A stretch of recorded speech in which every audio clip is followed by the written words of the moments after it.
Hey, salut à tous, on se retrouve aujourd'hui pour une nouvelle vidéo sur la chaîne Tech & Shoot. Et aujourd'hui, je vais vous parler de ceci, le Vivo X60 Pro. Alors, mais avant de te parler un peu plus de ce Vivo X60 Pro, je vais te demander, si c'est pas déjà fait, et même si tu l'as déjà fait, vérifie que tu l'es, de t'abonner à la chaîne et de cliquer bien sûr sur la petite cloche pour recevoir une nouvelle notification à chaque fois que je sors une vidéo. C'est important, ça me permet de produire de plus en plus de contenu sympa et d'avoir des prêts de smartphone tels que celui-là, chose que je n'aurais pas eu il y a un petit moment quand j'avais beaucoup moins d'abonnés. Alors, vous l'avez vu peut-être il y a quelques temps, je vous avais présenté le Vivo Y72 5G. Si vous n'avez pas vu, je vous mettrai la vidéo ici ou là, bien sûr. C'était un petit smartphone à moins de 300 €, 5G, plutôt cool. Et là, aujourd'hui, eh bien, Vivo a bien aimé ma vidéo et m'a envoyé son haut de gamme, clairement, le X60 Pro. Donc c'est le haut de gamme de chez Vivo et on va voir dans cette vidéo si il fait la concurrence par rapport aux autres marques. Alors ce X60 Pro, ce qui est mis en avant par Vivo, c'est sa stabilisation, son gimbal intégré, puisque le capteur photo est stabilisé sur 5 axes. Donc ils mettent en avant la photo, la vidéo. On va voir dans cette vidéo justement si ça fait le taf ou pas. Alors tout d'abord, on va parler du prix de ce téléphone. On est sur un smartphone qui est vendu aujourd'hui 699 €. Donc ce qui n'est pas non plus le plus cher des smartphones, hein. On en a des beaucoup plus chers, hein. Vous l'avez vu il n'y a pas longtemps, il y en a un qui est sorti, une marque à la pomme, à 1800 €. Hein. On est pas mal. Là, 700 €, donc on est large, on est loin des prix les plus chers du marché. Et pourtant, on a des solides caractéristiques. Allez, on va faire tout de suite un petit unboxing, voir un peu dans quoi il est livré ce X60 Pro, comment il est livré, avec quoi, voir s'il a un chargeur, et puis vous parler un peu de ses caractéristiques. On se retrouve tout de suite après, on détaille un peu le design, etc. de ce smartphone, on fait un test photo et vidéo, et puis je vous donne mon avis dessus. Allez, on se retrouve pour faire l'unboxing de ce Vivo X60 Pro. Donc celui-ci vous arrive dans cette boîte. En haut, on va retrouver la marque Vivo et le petit logo de l'Euro 2020, puisque oui, Vivo était sponsor de l'Euro 2020 qui s'est déroulé en 2021. Ici, on va retrouver évidemment le nom du modèle X60 Pro et la petite mention de la collaboration avec Zeiss en dessous.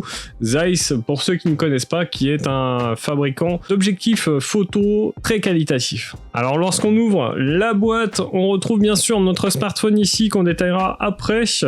Et puis ici, sur le côté, on voit X60 Pro de nouveau et Gimbal Stabilization 2.0. Donc évidemment, c'est le gros point fort de ce téléphone. On verra si ça fonctionne. C'est sa stabilisation sur 5 axes de son capteur photo.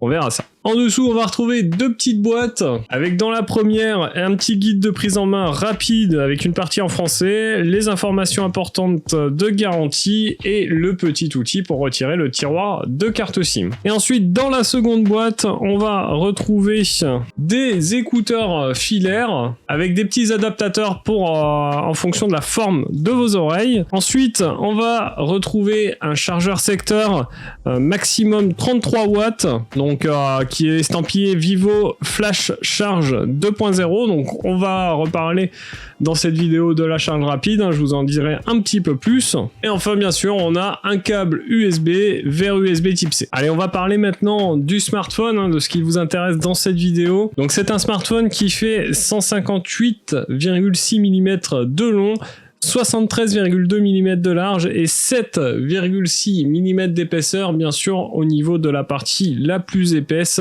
où il y a les capteurs photo. On est sur un smartphone quand même qui est assez fin.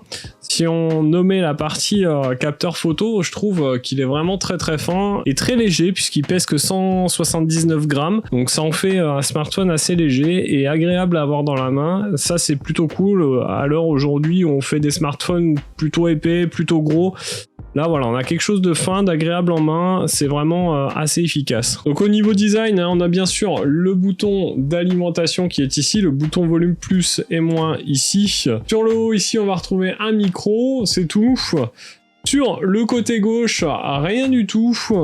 Et enfin, en dessous, on va retrouver le tiroir de carte SIM, un micro, le port USB type C et un haut-parleur. Donc on n'a qu'un seul haut-parleur sur ce smartphone. Pourquoi pas, on verra ce que ça donne. J'aurais aimé avoir 2 haut-parleurs quand même. Alors ensuite au niveau écran, on est sur un écran AMOLED Full HD+, 6,56 pouces de diagonale, donc résolution de 2376 par 1080 pixels. Et l'écran, un taux de rafraîchissement adaptatif jusqu'à 120 Hz. Et ça c'est génial, hein, quand on a goûté aux 120 Hz, on peut plus s'en passer, c'est hyper agréable pour la fluidité.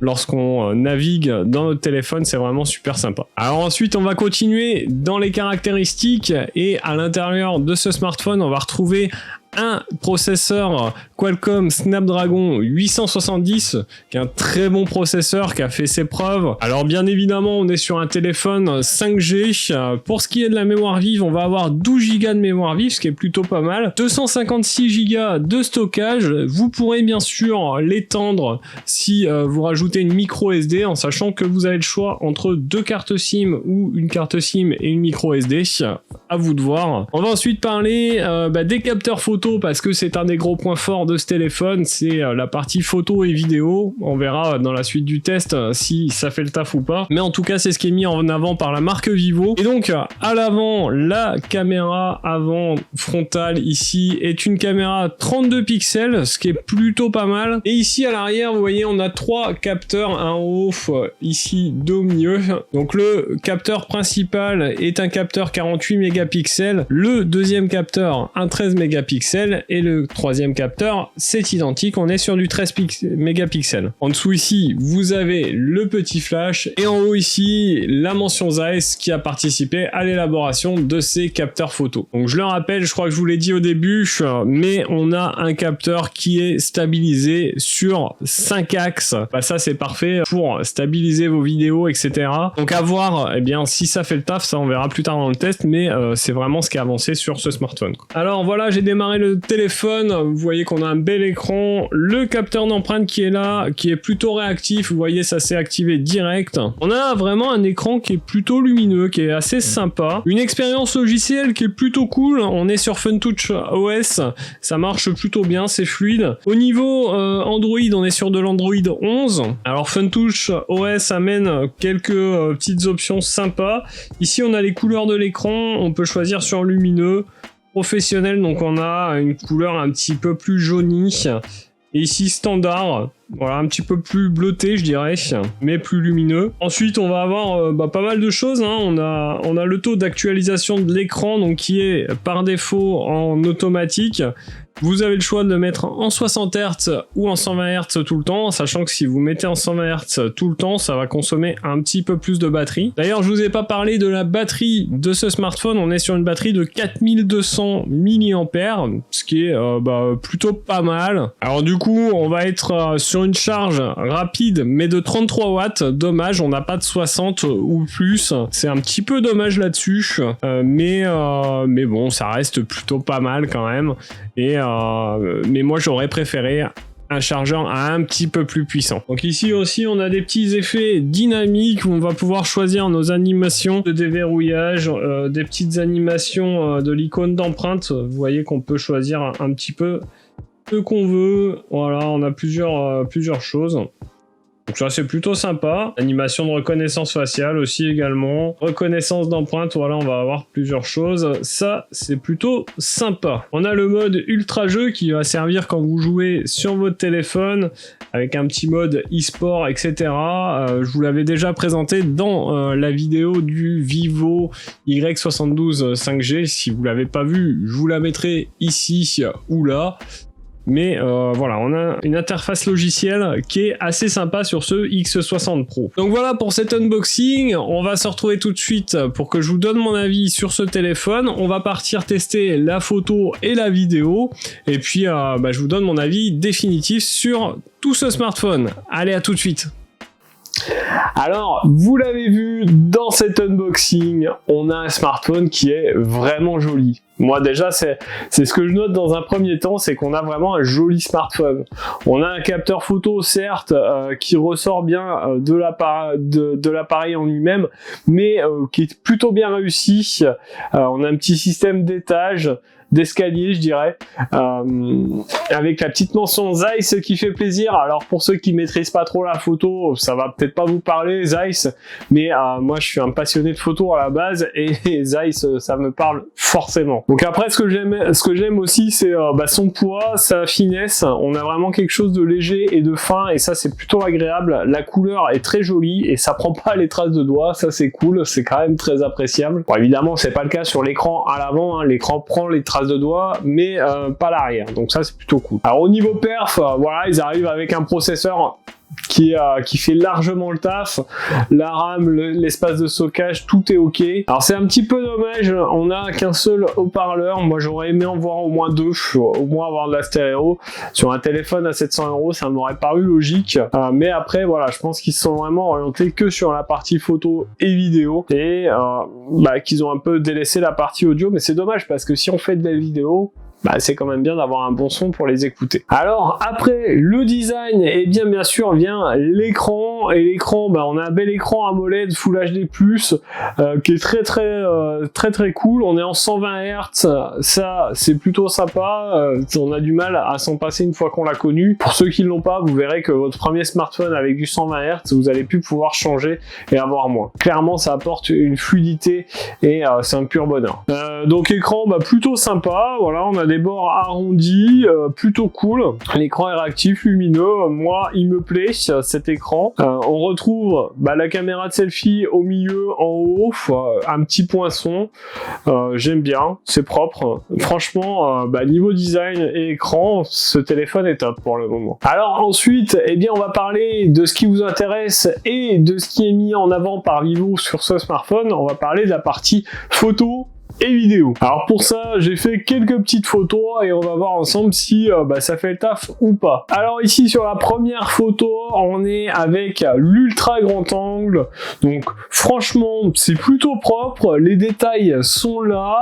La photo foi est très claire, c'est franchement plutôt réussi. Alors on fera pas gaffe aux masques qui sont laissés par les gens par terre dans la rue. Petit message placé, mais franchement, tous les détails sont là et la photo est plutôt sympa. Là on passe sur le grand angle pareil, on a toujours tous les petits détails qui vont bien, le ciel, les nuages, tout ça c'est propre, les fils du tram, pas de soucis, c'est bien détaillé, on les voit bien. Franchement, rien à dire au niveau qualité photo, c'est très propre. Ici on va passer au zoom x2 et je trouve qu'il s'en sort plutôt bien en x2. On a même un léger flou d'arrière-plan. Les buissons sont bien mis en avant là, les immeubles un peu moins, et le ciel, on a bien tous les nuages, c'est vraiment plutôt propre je trouve. Alors ensuite je suis passé sur la caméra de selfie en mode normal, c'est un peu lissé je trouve, mais ça reste plutôt pas mal, le ciel est là, les nuages sont là, un peu moins bien que l'arrière, mais c'est plutôt propre. Ici le mode portrait, toujours sur la caméra de selfie, on est plutôt bien détouré. Voilà, je sais qu'il y en a eu qui ont des soucis de détourage, mais moi j'en ai pas. Je trouve que le détourage est plutôt bien fait, à part peut-être en bas à droite sur le t-shirt, on a le t-shirt flou, ça aurait été bien qu'il soit clair, mais je trouve que c'est une photo plutôt réussie. Alors ensuite j'ai essayé le mode portrait avec les capteurs arrière. Alors c'est pas mal, c'est bien détouré, mais je trouve pas la qualité de la photo super ouf. Franchement l'arrière est pas fait pour faire du portrait je trouve. Ensuite j'ai essayé le mode macro et là super détaillé. Je trouve que le mode macro fonctionne mais vraiment bien. J'étais assez surpris, je m'attendais pas à ça et ça fait clairement le taf. Alors vous l'aurez compris, un mode photo que j'apprécie. Le mode portrait pour moi qui est un petit peu en dessous, mais tout le reste fait le taf. Alors je vous ai pas montré la photo de nuit parce que j'en ai pas fait, j'ai pas eu l'occasion d'aller me promener de nuit pour vous faire des photos et vous faire une photo du ciel, voilà c'est pas ouf, mais le mode nuit, je l'ai vu sur certaines vidéos, fonctionne bien aussi. Alors ensuite, moi, la partie qui m'intéressait vraiment sur ce X60 Pro, c'est la partie vidéo avec sa stabilisation sur 5 axes. Eh bien, on va tout de suite partir faire un tour en voiture pour filmer tout ça et voir si la caméra est bien stabilisée ou pas dans ma voiture. Bon allez, on est parti pour tester un peu la stabilisation de ce Vivo X60 Pro. Alors vous le voyez, je suis dans ma voiture, je l'ai accroché à une ventouse. On va voir si la stabilisation fait son taf parce que ça bouge un peu quand même. Je vois le téléphone qui bouge. Donc on verra si ça fait le taf ou pas. Je regarderai les rushs et puis je vous donnerai bien sûr mon avis après.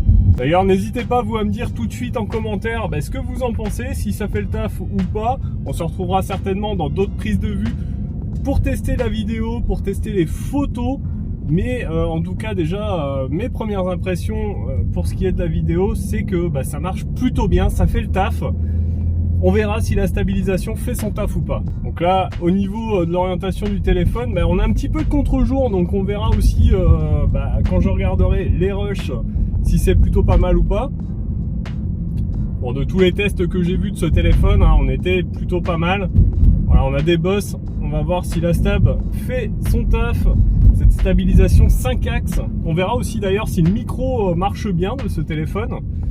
Et puis voilà, allez, on va se retrouver tout de suite dans mon studio pour vous parler de ce smartphone et vous donner mon avis dessus. Alors voilà, on se retrouve après la balade en voiture. Franchement, je suis assez surpris. J'ai regardé les rushs et c'est hyper bien stabilisé, clairement. Moi, je peux vous assurer que dans ma voiture, le téléphone était accroché avec un système de ventouse au pare-brise, un support de téléphone. Je vous jure, quand je roulais, le téléphone, il faisait comme ça.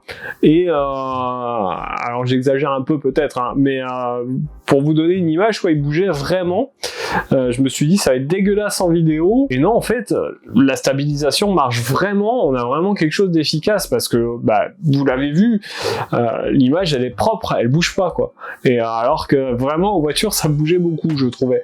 Je me suis demandé s'il fallait pas que je retourne autre chose. Heureusement j'ai vu les rushs là et ouais, c'est cool, hein, ça marche. Donc franchement Vivo fait le taf. J'étais plutôt dubitatif sur cette stabilisation 5 axes, pardon. Eh bien non, ça fait vraiment le taf, ça fonctionne. Vous l'avez vu dans la vidéo, ça fonctionne pour de vrai. Et bravo à Vivo pour ça. Et moi concrètement, globalement, je suis assez conquis par ce smartphone. Vivo est une marque que j'apprécie. Le premier que j'ai testé était plutôt sympa, n'était pas trop pour moi. Celui-ci serait un peu plus dans ma catégorie de smartphone. Et franchement, on a quelque chose de très réussi. Alors Vivo essaye de s'attaquer au marché haut de gamme, il le fait avec brio avec ce X60 Pro, je trouve.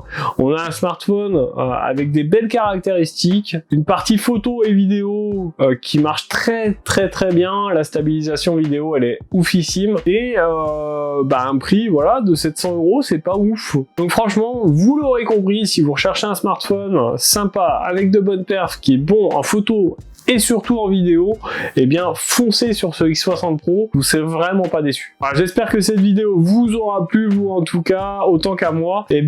Si c'est le cas, laissez-moi un petit commentaire, dites-moi ce que vous pensez de ce X60 Pro. Si vous en avez un, donnez-moi vos retours, dites-moi ce que vous en avez pensé, si vous en êtes content de l'avoir acheté. Et puis nous, on se retrouve dans une prochaine vidéo, ou le soir à partir de 20 h sur Twitch. En attendant, prenez soin de vous, à plus, et bon shoot!